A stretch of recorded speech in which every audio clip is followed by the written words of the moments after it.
May dumating po dito, dislocate yung kanyang left shoulder.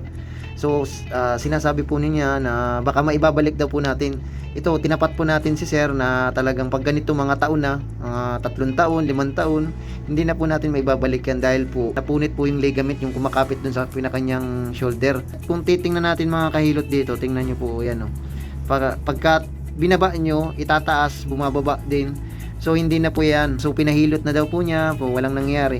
Pag mga ganito mga kahilot, hindi po ito hinihilot. Kailangan sinisiting po yung pinakang joint niya. Ayan, may nakikita akong ganyan na bumabalik sila ng 5 years, 10 years, hindi po yung totoo. Pansin nyo dito, yan, laglag na yung muscle nyo. Yan daw po yung bumitaw dyan sa kanyang shoulder. Yan, makikita nyo.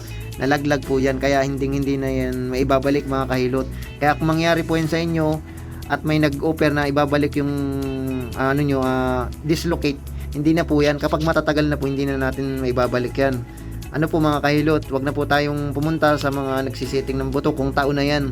Pwede siguro kung 1 week ang 2 weeks nga, mahirap na pong ibalik eh. Pero iba yung case kasi ni sir, napunit kasi yung muscle niya.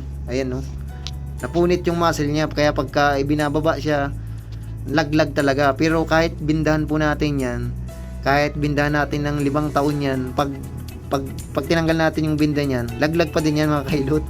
May nakikita kasi ako dito, may napapanood kasi ako, may 3 taon, 5 taon, may 20 pa nga, pero binabalik niya, pero hindi po yung totoo mga kahilot.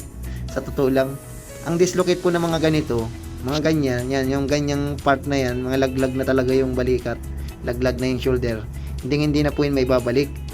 Kahit saan nyo po dalhin yan, walang makakapagpabalik ng ganyan.